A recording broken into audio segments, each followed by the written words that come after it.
সম্মানিত ভিউয়ার্স, আসসালামু আলাইকুম। আশা করি সবাই ভালো আছেন। আজ আমি আপনাদের মাঝে এমন একটি ভিডিও নিয়ে আসছি যা এর আগে খুব কম পরিমাণেই পেয়েছেন।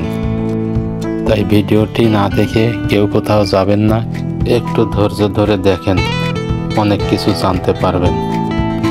আপনারা হয়তো শুরুতেই বুঝে গেছেন আমি কি বিষয় নিয়ে বলতে চাচ্ছি। হ্যাঁ, আপনি ঠিকই বুঝেছেন, আমি তরমুজ বিষয়ে আপনাদের বলতে যাচ্ছি।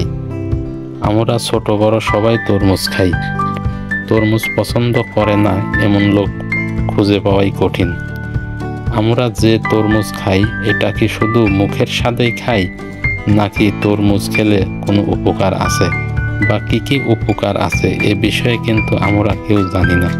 তাই আমি আজ আপনাদের জানাবো তরমুজে কি কি উপকার হয়, কাদের জন্য ক্ষতি হবে বিস্তারিত জানাবো। প্রথমেই জানাবো আয়রনের কথা। তরমুজে রয়েছে প্রচুর পরিমাণ আয়রন। আয়রন রক্ত উৎপাদন এবং হিমোগ্লোবিন তৈরিতে সাহায্য করে। তাই যাদের শরীরে রক্ত এবং হিমোগ্লোবিনের পরিমাণ কম তাদেরকে তরমুজ খেতে হবে। এবং তরমুজ থেকে আয়রন এবং হিমোগ্লোবিনের অভাব পূরণ হবে। এরপরে রয়েছে ক্যালসিয়াম। বয়স বাড়ার সাথে সাথে মানবদেহে কিন্তু ক্যালসিয়ামের ঘাটতি হয়। তাই বয়স্ক ব্যক্তিরা যদি নিয়মিত তরমুজ খায় তাহলে ক্যালসিয়ামের অভাব পূরণ হবে। এবং মানুষের যে হাড় ক্ষয় হয় সেই হাড় ক্ষয়ের প্রবণতা কমে যাবে।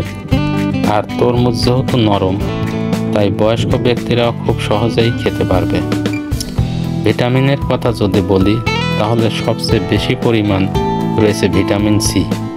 আর ভিটামিন সি বিষয়ে আমরা সকলেই জানি যে মানবদেহে ভিটামিন সি খুবই গুরুত্বপূর্ণ, কারণ সকল প্রকার রোগ প্রতিরোধ করে থাকে ভিটামিন সি।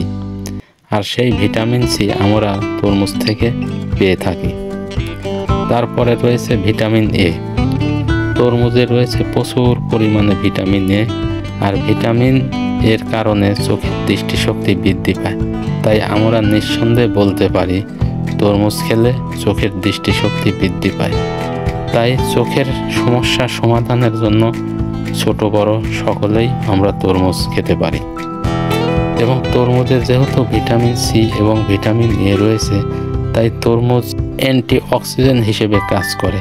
এবং রোজার দিনে যদি আমরা তরমুজ খাই তাহলে রোজা রাখার ফলে শরীরে যে পানির ঘাটতি হয় তা পূরণ হয়। এবার বলি তরমুজ কারা খেতে পারবে না। যাদের ডায়াবেটিস আছে তারা বেশি পরিমাণ তরমুজ খেতে পারবে না, 2 থেকে 3 পিস খাবেন। এবং যাদের কিডনির সমস্যা আছে তারাও বেশি খেতে পারবেন না, 2 থেকে 3 পিস খাবেন। এবং যারা সুস্থ আছেন তারাও হঠাৎ করে বেশি পরিমাণ খাবেন না, পরিমাণ মতো খাবেন। স্বাভাবিকের চেয়ে বেশি খেলে কোনো কিছুই কিন্তু ভালো নয়। তাই তরমুজ যদি বেশি পরিমাণ খাওয়া হয় সেক্ষেত্রে কিডনিতে ইফেক্ট করতে পারে। আমার এই ভিডিওটা আর বেশি বড় করতে চাচ্ছি না। আশা করি সবাই ভালো আছেন, ভালো থাকবেন। তাই আমার এই চ্যানেলটা যারা সাবস্ক্রাইব করেছেন তাদেরকে অসংখ্য ধন্যবাদ। আর যারা এখনও সাবস্ক্রাইব করেন নাই তারা প্লিজ আমার এই চ্যানেলটা সাবস্ক্রাইব করবেন।